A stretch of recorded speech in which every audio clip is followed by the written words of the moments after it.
Capítulo 3. Purificación para el ministerio.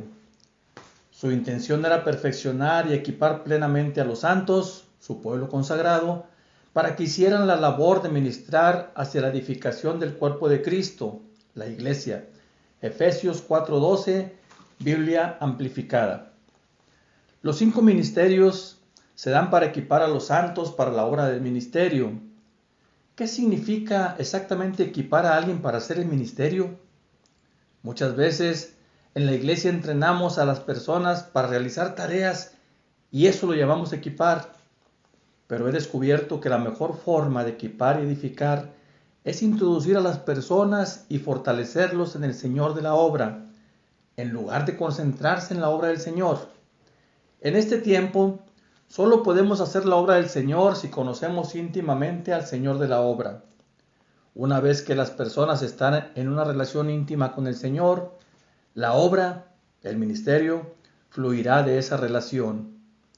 El proceso de perfeccionamiento y equipamiento completo de los santos consiste en permitir que el Padre nos limpie y nos purifique repetidamente. Cualquier rama en mí que no da fruto, que deja de dar, Él corta, quita y limpia y poda repetidamente toda rama que sigue dando fruto, para que dé más y más rico y más excelente fruto. Juan 15:2, Biblia amplificada. El Señor nos podará de todos los caminos del mundo. La iglesia de hoy vive de manera mundana. Actuamos mundanamente. Si estamos más interesadas en nuestros programas que apoyan nuestro ministerio que en su alabanza. Un pastor es mundano si trata de gobernar por intimidación en lugar de guiar por inspiración. El miembro de la iglesia es mundano si cuando alguien cae buscamos la condenación en lugar de la restauración. Los líderes de la iglesia son mundanos si están más preocupados por la posición y el poder que por hacer la voluntad de Dios. Hemos traído principios mundanos a la iglesia y con demasiada frecuencia la guiamos por ellos.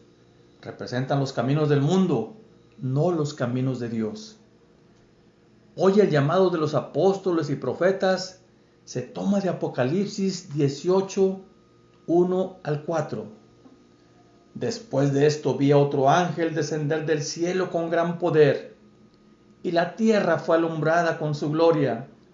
Y clamó con voz potente diciendo: ha caído la gran Babilonia, y se ha hecho habitación de demonios y guarida de todo espíritu inmundo, y alberga de toda ave inmunda y aborrecible, porque todas las naciones han bebido del vino del furor de su fornicación. Y los reyes de la tierra han fornicado con ella, y los mercaderes de la tierra se han enriquecido de la potencia de sus deleites. Y oí otra voz del cielo que decía: salid de ella, pueblo mío, para que no seáis partícipes de sus pecados, ni recibáis parte de sus plagas. Apocalipsis 18, del 1 al 4. Se refieren a Babilonia, una morada de demonios, una prisión para todo espíritu inmundo, y le dicen al pueblo de Dios: salid de ella, pueblo mío.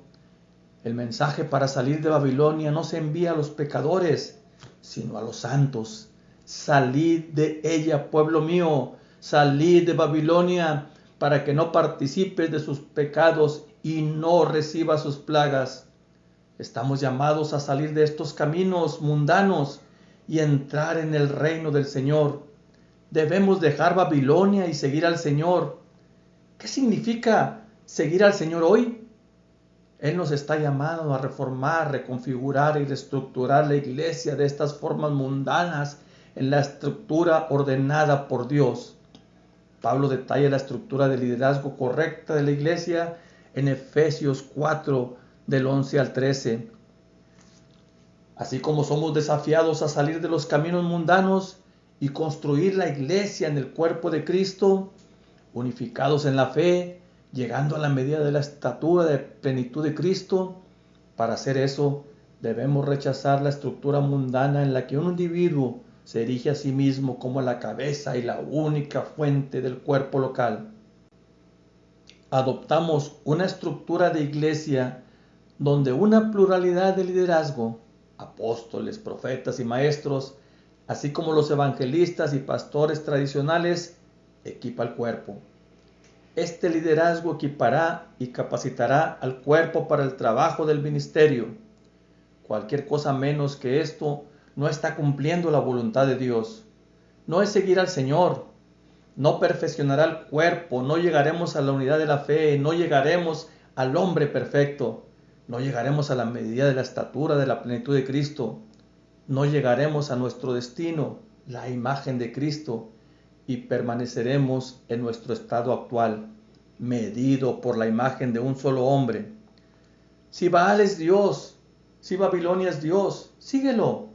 Si nuestros programas, nuestras ambiciones, nuestros edificios son Dios, síguelos. Si el Señor es Dios, síguelo. Todo lo que adoramos es nuestro Dios. Nuestros programas, nuestros edificios, nuestra teología se convertirán en nuestros dioses y les serviremos. No seguiremos la voluntad de Dios si amenaza cualquiera de las cosas que se han convertido en dioses para nosotros.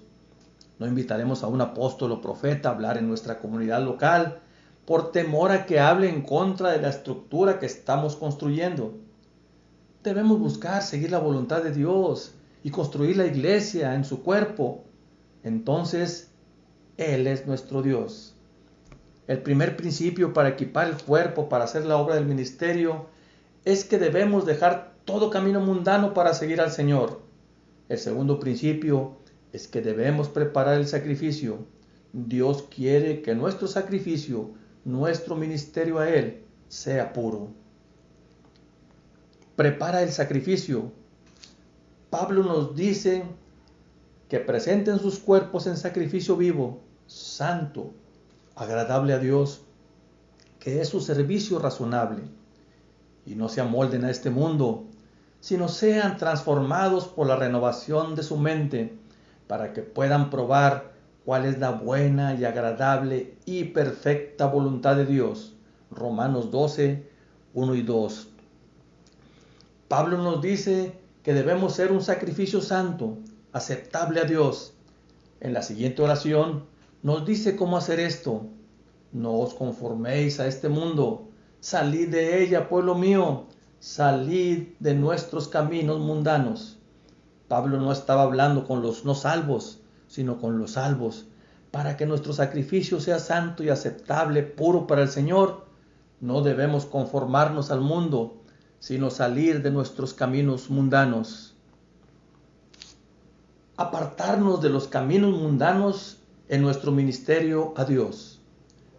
Nuestras mentes deben transformarse de mentes humanas a mentes del reino. Ya no debemos pensar en gobernar a las personas mediante la intimidación y la manipulación, sino que debemos convertirnos en siervos, liderando por inspiración. Mas Jesús, llamándolos, les dijo: ¿sabéis que los que son tenidos por gobernantes de las naciones se enseñorean de ellas y sus grandes ejercen sobre ellas potestad? Pero no será así entre vosotros, sino que el que quiera hacerse grande entre vosotros será vuestro servidor, y el que de vosotros quiera ser el primero será siervo de todos. Porque el Hijo del Hombre no vino para ser servido, sino para servir y para dar su vida en rescate por muchos. Marcos 10, 42 al 45. Si vamos a hacer algún trabajo ministerial, no podemos tener una actitud de señorío sobre el pueblo de Dios. Dios es el Señor del pueblo, la cabeza, el líder. No es el jefe, no soy yo, usted no. Si Jesús dijo que vino a servir, no a ser servido, ¿cómo puede alguien que supuestamente lo sigue desear ser servido por aquellos a quienes está ministrando? Si lo hacemos, nos convertimos en el Señor, el Dios o la cabeza.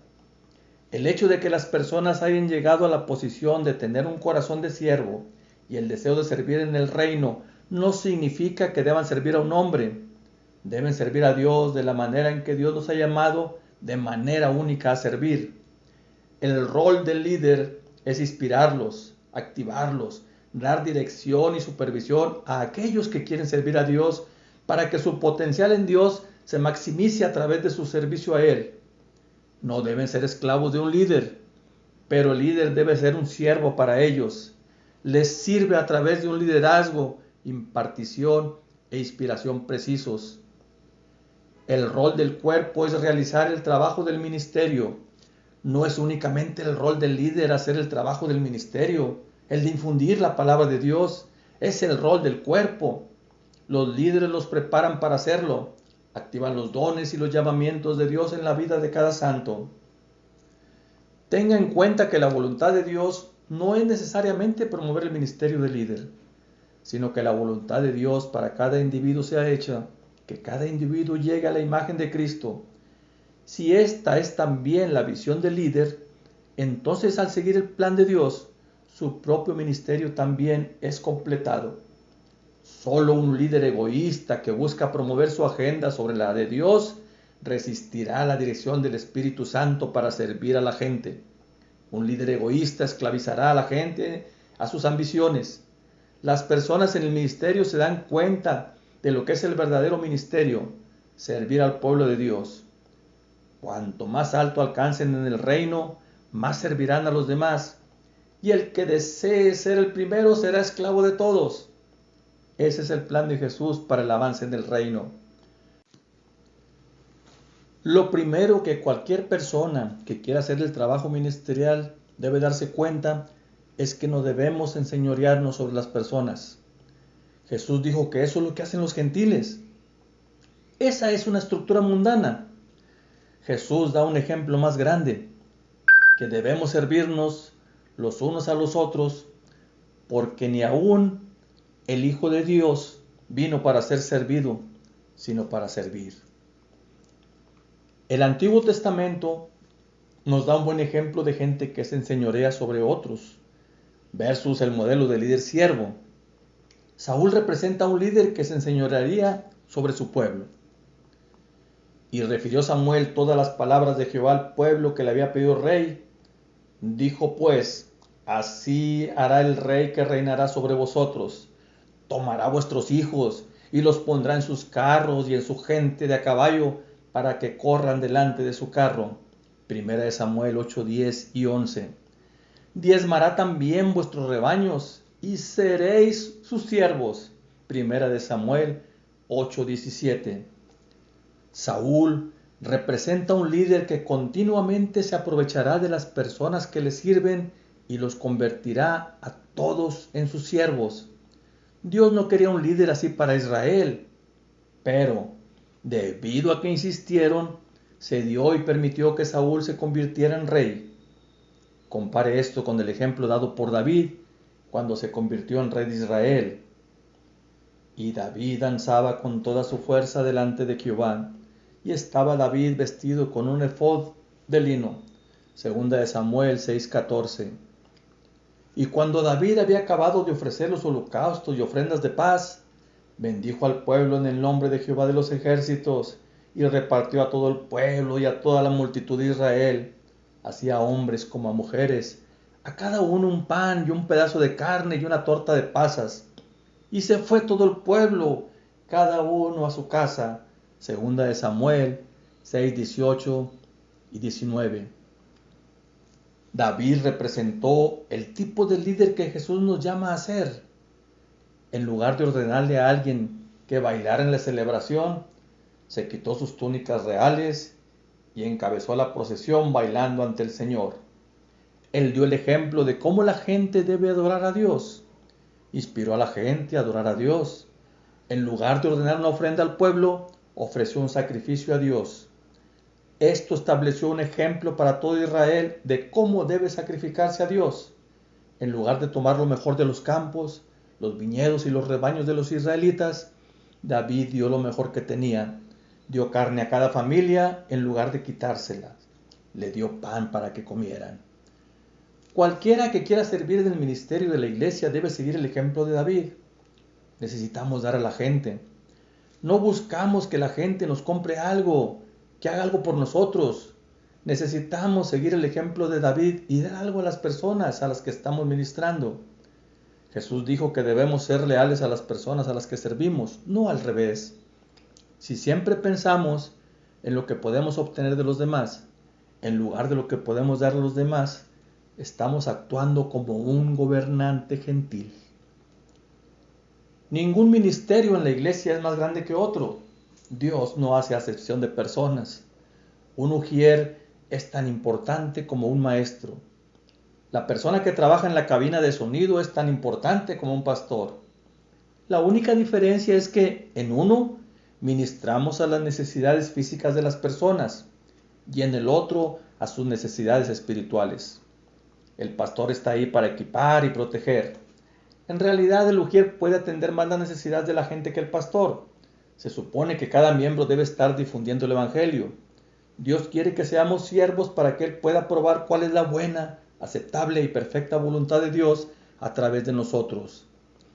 Esto sucederá cuando salgamos de estas formas mundanas de buscar posición, poder o control y seamos transformados en el carácter de Jesús y busquemos servir al ministrar a las personas en nuestras vidas. La estructura mundana es que los hombres se enseñorean de los hombres, que los hombres son forzados al servicio de otros hombres. Los más grandes en la estructura mundana son aquellos a quienes sirve la mayoría de las personas. La posición del reino en que servimos a Dios sirviéndonos voluntariamente unos a otros, lo más grande del reino son los que más sirven. Nuestro sacrificio debe ser por nuestra propia voluntad. Veamos algunos principios más observando cómo los israelitas prepararon el sacrificio. Levíticos 1, del 1 al 9. Si su ofrenda fuere holocausto vacuno, macho sin defecto lo ofrecerá. De su voluntad lo ofrecerá a la puerta del tabernáculo de reunión delante de Jehová. Levítico 1:3. La palabra libre albedrío se traduce del hebreo rastón, que significa deleitarse en hacer algo, encontrar placer en hacer algo voluntariamente. Ya no podemos manipular a la gente para que venga a los programas y haga cosas en la iglesia. Todo lo que hacemos debe ser por nuestra propia voluntad. Habéis además dicho, oh, qué fastidio es esto, y me despreciáis, dice Jehová de los ejércitos, y trajisteis lo hurtado, o cojo, o enfermo, y presentasteis ofrenda. ¿Aceptaré yo esto de vuestra mano? Dice Jehová. Maldito el que engaña, el que teniendo machos en su rebaño promete y sacrifica a Jehová lo dañado. Porque yo soy gran rey, dice Jehová de los ejércitos, y mi nombre es temible entre las naciones. Malaquías 1, 13, 14. Nuestro sacrificio no es dado libremente cuando decimos, oh, qué cansancio. Cualquier cosa que hagamos por Dios, no podemos hacerlo por obligación diciendo, oh, qué cansancio. Todo lo que hagamos debe ser por nuestra propia voluntad. Debemos encontrar placer en hacer las cosas que hacemos para Dios. Cuando nos sentimos cansados de hacer el trabajo de la iglesia, debemos preguntarnos, ¿estoy sirviendo a Dios o a los programas de la iglesia? El sacrificio hecho con cansancio para servir las necesidades de la iglesia puede hacernos ascender en una estructura mundana, pero no gana un ascenso en el reino. Dios no aceptará tal sacrificio de nosotros. Una característica de alguien que lleva el fruto del Espíritu es el gozo. No se nos promete que en todo lo que hagamos encontraremos placer terrenal en ello, pero el gozo del Señor debe encontrarse en Él. Si realmente lo hacemos por Dios y no para agradar al hombre, no podemos traerlo robado. Cada uno de nosotros tiene un ministerio único en el cuerpo de Cristo. No puede hacer lo que se supone que tú debes hacer y tú no puedes hacer lo que se supone que yo debo hacer. No deberíamos tratar de caminar en la unción de otra persona. Este es un sacrificio robado. Si salimos a comprar los libros y las cintas y vamos a los seminarios, esto no significa que vamos a tratar de predicar el mismo mensaje. Necesitamos hacer lo que se nos ha llamado a hacer. Enseñar lo que se nos ha enviado a enseñar. Ministrar a las personas que vemos todos los días. No robe el sacrificio de otra persona tratando de duplicar lo que ellos están haciendo. Jesús le dijo al fariseo Nicodemo, hablamos lo que sabemos y damos testimonio de lo que hemos visto. Juan 3:11. Para que podamos ofrecer un sacrificio por nuestra propia voluntad, primero que nada, debe ser nuestro. Para evitar el pecado de los fariseos debemos ceñirnos a lo que sabemos, hacer lo que se nos ha llamado a hacer y dar testimonio de lo que hemos visto. Si un niño sale con ropa de su madre, es obvio para todos que está jugando a disfrazarse. ¿Cuántos niños en el ministerio salen con la ropa de su padre, la unción de su padre, y predican los sermones de su padre? En el espíritu solo están jugando a disfrazarse. No habrá ningún poder verdadero en él porque está operando desde una posición farisea. Por tanto, he aquí, yo estoy contra los profetas, dice el Señor, que roban mis palabras cada uno de su prójimo. Jeremías 23:30. Solo cuando andamos en el carácter de Jesús, hablamos lo que sabemos y testificamos lo que hemos visto. Podemos llevar su autoridad. Cualquier cosa menos que eso son sacrificios robados. Lo que ministrará a las personas que conocemos es nuestro propio testimonio. Necesitamos que la gente sepa cómo Dios está haciendo una diferencia en nuestras vidas. No tratar de predicar el sermón que escuchamos el domingo o lo que vimos anoche en TVN. Apocalipsis 12:11 dice, y lo vencieron por la sangre del Cordero, por la palabra de su testimonio, y no amaron sus vidas para la muerte. Nuestro sacrificio, nuestro ministerio, debe ser sin mancha. ¿Qué es manchado? No podemos ofrecerlo cojo o enfermo. Cualquier cosa que hagamos con Dios, debemos dar lo mejor de nosotros. La palabra enfermo se traduce del hebreo chalá, que significa estar débil, enfermo o afligido. Dios no quiere que ofrezcamos ningún sacrificio débil, afligido o enfermo. Quiere que nuestro sacrificio sea fuerte. Si vamos a hacer algo con Dios, debemos orar y prepararnos para que se haga la voluntad de Dios, no la nuestra. Hagamos lo que hagamos, debemos dar lo mejor de nosotros. Para evitar ofrecer un sacrificio débil, afligido o enfermo, debemos evitar el pecado del fariseo, que solo hace cosas para ser visto. Primero debemos prepararnos a través de la oración. Primero debemos buscar a Dios. No podemos simplemente presentarnos y esperar que Dios acepte ese tipo de sacrificio. No seamos hipócritas. Ore en privado antes de ofrecer cualquier servicio público.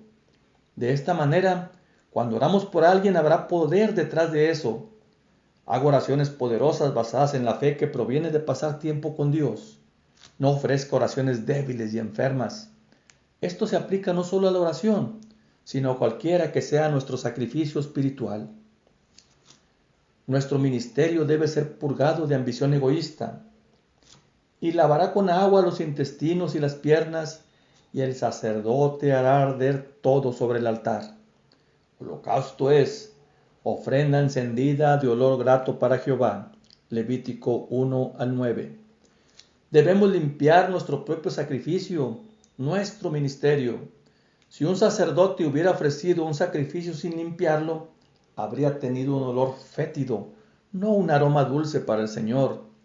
Cuando hacemos cosas en la iglesia para obtener una posición de poder por ambición egoísta, lo hacemos para glorificarnos a nosotros mismos, no a Dios.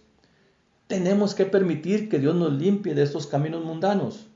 Tenemos que permitirle que limpie la ambición egoísta, siempre buscando promovernos. Debemos deshacernos de la envidia, la condenación y el control y buscar glorificar a Dios. Ahora pues, oh sacerdotes, para vosotros es este mandamiento. Si no oyereis y no lo decidís de corazón dar gloria a mi nombre, ha dicho Jehová de los ejércitos, enviaré maldición sobre vosotros y maldeciré vuestras bendiciones. Y aún las he maldecido porque no os habéis decidido de corazón. He aquí, yo os dañaré la sementera y os echaré al rostro el estiércol de vuestros animales sacrificados y seréis arrojados juntamente con él. Malaquías 2:1-3. Si no nos tomamos en serio dar la gloria a su nombre, sino que buscamos nuestro poder, posición y nuestra propia gloria, Dios dice que su maldición estará sobre nosotros. Nuestros descendientes serán reprendidos y que el estiércol está sobre nuestros rostros. En algunas iglesias, todo se basa en el poder, la posición y la ambición egoísta. Salid de ella, pueblo mío. Si estamos en una de esas iglesias y empujamos a 3 personas fuera del camino para poder cantar, estamos frente a todas las personas cantando con todo nuestro corazón, pero no pasa nada. Dios no escucha. Tocamos cada nota y todos aplauden, pero nadie fue sanado, nadie fue libertado. ¿Por qué? Mientras estábamos allí, Dios miró hacia abajo y vio estiércol en nuestros rostros. El estiércol de nuestra solemne fiesta no fue su fiesta, era nuestra fiesta. Nos levantamos para mostrar lo que podíamos hacer, no lo que Dios podía hacer. Tocamos las emociones de la gente, pero no llegamos más allá del velo de su espíritu. Cocinamos la vaca sin limpiarla. Eso no es aroma dulce para Dios, es un olor fétido. Dios no puede bendecir lo que ya está maldecido. Debemos prepararnos pasando tiempo con Él. Debemos permanecer en su palabra. Solo entonces podrá aceptar nuestro sacrificio. Solo cuando se hacen en el nombre, en el carácter y bajo la autoridad de Jesús, Él puede aceptarlos. Dios quiere que demos gloria a su nombre en términos muy simples. Si vamos a salir y representarlo, salir en su nombre. Debemos hacer que Él esté agradado con nosotros. ¿Cómo agradamos a Dios? Cuando salimos en su nombre, expresamos su carácter y hacemos cosas bajo su autoridad. No podemos hacer nada fuera del carácter de Dios y esperar que Él esté complacido con nosotros. En todo lo que hacemos tenemos que comprobar nuestros motivos. ¿Estoy haciendo esto con Dios para promocionarme? ¿Estoy haciendo esto para agradar a un hombre o para agradar a Dios? Una vez que hayamos preparado adecuadamente el sacrificio, podemos continuar con la construcción del altar. Reconstruye el altar que ha estado derribado. En Primera de Reyes 18 vemos la historia de cómo Elías confrontó a los profetas de Baal y llamó a los hombres de Israel para que volvieran a ministrar al Señor. Entonces dijo Elías a todo el pueblo: acercaos a mí. Y todo el pueblo se acercó, y él arregló el altar de Jehová que estaba arruinado. Y tomando Elías 12 piedras, conforme al número de las tribus de los hijos de Jacob, al cual había sido dada palabra de Jehová diciendo: Israel será tu nombre, edificó con las piedras un altar en el nombre de Jehová. Después hizo una zanja alrededor del altar en que cupieran 2 medidas de grano. Primera de Reyes 18, 30, 32. Elías no se limitó a arrojar el sacrificio al suelo y esperar a que Dios lo honrara. Tomó 12 piedras y construyó el altar. El número 12 representa al gobierno. Así como Elías reconstruyó el altar del sacrificio, en la actualidad Elías construirá la plataforma para nuestro sacrificio, la iglesia. ¿Que se ha derrumbado nuestro altar en la iglesia? Todo lo que se hace en las iglesias que no está al carácter y bajo la autoridad en el nombre de Jesús está arruinado. Convertíos, hijos rebeldes, dice Jehová, Jeremías 3:14. ¿Cómo salimos de nuestro estado caído? Y os daré pastores según mi corazón, que os apacienten con ciencia y con inteligencia, Jeremías 3:15. La iglesia de hoy necesita abrazar a sus pastores, los 5 ministerios para dejar nuestro estado caído y venir a Sión. La iglesia de hoy está derrumbada. Si no incluye los ministerios fundacionales de apóstoles y profetas en su estructura, entonces, así como Elías puso 12 piedras para formar el fundamento del altar que se había derrumbado, Jesús usará a los apóstoles y profetas para establecer el fundamento de su iglesia. ¿Por qué es importante el fundamento adecuado para la iglesia? Sin él, permanecería en un estado derrumbado. Seguiría siendo incapaz de soportar el sacrificio que se supone debe soportar. Entonces con las piedras edificó un altar en el nombre del Señor. El sacrificio que se supone que debe producir la iglesia es un cuerpo de personas que han llegado a la plenitud de la estatura de Cristo. un cuerpo de personas que muestran su gloria al mundo. Por eso, Dios está reconstruyendo la iglesia con la estructura adecuada para que pueda ser equipada y transformada en el hombre perfecto, el hombre que será a su imagen y tendrá su autoridad. ¿Qué tiene esto que ver con el tema? El equipamiento de los santos para la obra del ministerio. Pablo le dijo a la iglesia en Éfeso que la iglesia se estaba edificando para ser una morada del Señor. Así como en un edificio, cada piedra debe estar sostenida por otra, y todas estas sostenidas por los cimientos. En la estructura de la iglesia, cada piedra viva debe ser conectada a otra y sostenida por las piedras fundamentales. Elías no arrojó su sacrificio al suelo, lo puso sobre el altar que reconstruyó. De la misma manera, nuestro sacrificio, ya sean personas que ministran en el mercado o el trabajo de una confraternidad local, no debe tirarse al suelo, sino ofrecerse en el altar. El altar es la iglesia. Cada individuo y ministerio debe ser responsable y estar conectado con alguien más. Cualquier individuo o ministerio que no se responsabilice ante otra persona se aparta del cuerpo. Igualmente, jóvenes, estad sujetos a los ancianos, y todos, sumisos unos a otros, revestidos de humildad, porque Dios resiste a los soberbios y da gracia a los humildes. Primera de Pedro 5:5. Obedeced a vuestros pastores y sujetados a ellos, porque ellos velan por vuestras almas, como quienes han de dar cuenta, para que lo hagan con alegría y no quejándose, porque esto no es provechoso. Hebreos 13:17. La clave para estar equipado para el trabajo del ministerio es la sumisión. Como discutimos anteriormente, no es la esclavitud a las ambiciones ministeriales de otra persona, es en la sumisión a la estructura ordenada por Dios que Él nos edifica y nos edifica a su imagen. Dios no desea que estemos esclavizados, sino desea que estemos conectados con el resto del cuerpo para que podamos ser transformados a la imagen de Cristo. Es responsabilidad de aquellos a quienes nos sometemos inspirarnos, guiarnos y ayudarnos a conectarnos con nuestro propósito en Dios. Así como Elías reconstruyó el altar antes de ofrecer su sacrificio, construyendo con 12 piedras que representaban a todo Israel, la iglesia incluirá representación de todas las razas.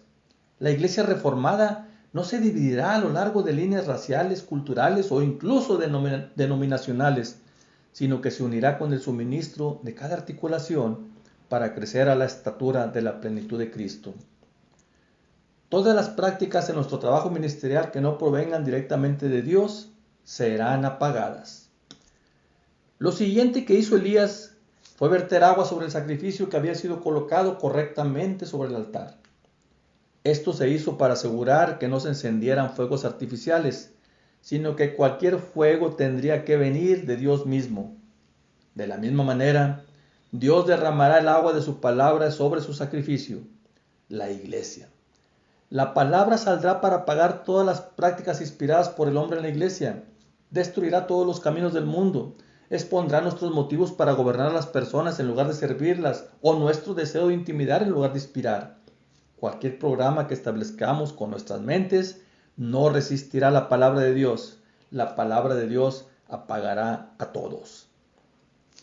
Eliminar los caminos mundanos de la iglesia es parte del ministerio de los 5 ministerios. Así como Elías usó 4 tinajas de agua, Dios no solo usará una vasija para derramar la palabra, sino muchas. Utilizará apóstoles y profetas, evangelistas, maestros y pastores. Cada uno vendrá con una vasija llena de agua, una palabra de Dios. Y así como Elías dijo, hazlo de nuevo, muchos vendrán una y otra vez, hasta que se reciba lo que han sido enviados para impartir a esta ciudad, a esta nación. Harán ajustes al cuerpo local, señalarán aquellas cosas que están fuera del orden de Dios. No harán esto a través de su propio entendimiento, pero entregarán al cuerpo local la palabra de Dios. Actuarán en la autoridad del oficio en el que Dios los ha establecido. Cualquier ministerio que no se someta al derramamiento del agua de la palabra de Dios no tendrá apagados los fuegos encendidos por el hombre. Si no apagamos todos los fuegos hechos por el hombre, no podremos recibir el fuego que solo viene del cielo. Llevar algunas brasas al altar probablemente fue un truco que los adoradores de Baal usaban para engañar a la gente, haciéndoles creer que su Dios estaba haciendo caer fuego. Elías quería que entendieran que no había engaño involucrado. Empapó completamente el sacrificio para eliminar cualquier posibilidad de que hubiera algún tipo de fuego oculto. De la misma manera, necesitamos invitar al mismo nivel de escrutinio en nuestros ministerios para asegurarnos de que no haya fuegos ocultos provocados por el hombre, no hay agendas ocultas, no autopromoción, no ambición egoísta, ningún deseo de construir nuestro propio reino. Así es como los santos están equipados para el ministerio. Reciben la palabra de un pastor, luego viene otro, un profeta, y lo vuelve a hacer. Luego otro, un evangelista, lo vuelve a hacer. Dios sigue derramando su palabra sobre nosotros hasta que Cristo sea formado en nosotros. Gálatas 4:11. Entonces podemos estar seguros que cualquier cosa que suceda será el resultado del fuego de Dios viniendo sobre su pueblo. Es sólo cuando son removidas nuestras ambiciones hechas por el hombre que Dios puede confiar en nosotros con su fuego, el fuego del Espíritu Santo, el fuego del Dios creativo en el que todo lo que digamos sucederá. Purificado por fuego. Lo siguiente que Elías hizo fue hacer una proclamación. Cuando llegó la hora de ofrecerse el holocausto, se acercó el profeta Elías y dijo: Jehová, Dios de Abraham, de Isaac y de Israel, sea hoy manifiesto que tú eres Dios en Israel y que yo soy tu siervo y que por mandato tuyo he hecho todas estas cosas. Respóndeme, Jehová, respóndeme para que conozca este pueblo que tú, Jehová, eres el Dios y que tú vuelves a ti el corazón de ellos. Primera de Reyes 18, 36, 37. Necesitamos proclamar la palabra de Dios en la tierra. Esta es la clave para establecer el reino de Dios en la tierra. Necesitamos declarar la voluntad de Dios. Si hacemos todo lo demás correctamente, pero no asumimos la posición de gobierno en Dios en la que Él ha establecido la iglesia, fallaremos en establecer su reino en la tierra. Él no dice estas cosas a la tierra. Él depende de un pueblo para que lo escuche y declare estas cosas al pueblo. Elías proclamó que Israel volvería sus corazones a Dios. Fue entonces cuando descendió fuego del cielo y consumió el sacrificio, la leña, las piedras, el polvo y el agua. Entonces la gente dijo: el Señor, Él es Dios. El Señor, Él es Dios. De la misma manera, será cuando permitamos que el fuego de Dios nos consuma nuestras iglesias, consuma nuestro trabajo, que la gente ya no nos verá a nosotros, sino que cuando nos miren, todo lo que verán es el Dios en nosotros. Entonces estamos listos para liberar a las personas en el trabajo ministerial. No verán iglesias peleando entre sí, verán el cuerpo de Cristo. Es cuando la iglesia está construida en la unidad de la fe y nosotros somos construidos en la estatura de la plenitud de Cristo, que veremos este poderoso mover de Dios que todos hemos estado esperando. Cuando los que no son salvos puedan ver a Jesús en nosotros, verán que el Jesús que proclamamos es verdaderamente Dios. Entonces dirán: el Señor es Dios. Dirán: no hay forma de que pudiera hacer esto sin Dios. No hay forma de que puedan amarse tan puramente sin Dios. No hay forma de que puedan obrar milagros sin Dios. Dirán: el Señor, Él es Dios. Este es el obrero equipado que Dios quiere liberar. Una vez que el fuego de Dios haya purificado su iglesia, veremos el gran avivamiento, la cosecha de almas, que hemos estado esperando. Diremos, como dijo Isaías: ¿quiénes son estos que vuelan como una nube y como palomas a sus refugios? Ciertamente las costas me esperarán y las naves de Tarsis vendrán primero para traer a tus hijos de lejos su plata y su oro con ellos, al nombre de Jehová tu Dios y al Santo de Israel, porque Él te ha glorificado. Isaías 60, 8 y 9. Esto sucederá cuando la iglesia sea purificada para que pueda llevar la gloria del Señor. Isaías dice que vienen a ti porque Él te ha glorificado. Entonces es solo cuando mostramos la gloria de Dios que podemos recibir el fuego de Dios. Ese fuego de Dios al que la gente se sentirá atraída. ¿Qué les sucede a aquellos que no se sometan a la autoridad de Dios en la tierra? ¿Qué les sucede a los que no se apartan de los caminos del mundo? ¿Qué pasa con los que no se preparan? ¿Qué pasa con aquellos que no están construidos en el altar de Dios, la iglesia? ¿Qué pasa con aquellos que no extinguirán todas las prácticas impías? ¿Qué les sucede a los que siguen ofreciendo sacrificios a Baal a pesar de la palabra del Señor que los llama al arrepentimiento? Entonces Elías les dijo: prended a los profetas de Baal para que no escape ninguno. Y ellos los prendieron. Y los llevó Elías al arroyo de Cisón y allí los degolló. Primera de Reyes 18:40. ¿A quién llamó Elías para matar a los profetas de Baal? Llamó a los que se habían arrepentido y regresaran al Señor. Entonces, si los profetas de Baal se hubieran arrepentido como el resto de Israel, se habrían salvado. Pero a menudo los líderes que tienen más que perder son los últimos en arrepentirse. La palabra arroyo donde mataron a los profetas de Baal se traduce del hebreo nachal, un arroyo, especialmente un torrente invernal. El arroyo o torrente de Cisón representa un lugar de liberación de Dios de la opresión. Cuando el rey cananita Sísara vino contra Israel, fue derrotado en el arroyo Cisón. De modo que el juicio de los profetas de Baal en el arroyo Cisón representa el rápido juicio de Dios contra los que se oponen a él. Así que cualquiera que esté practicando principios mundanos y se oponga a la voluntad de Dios, debería temer el mismo juicio inmediato.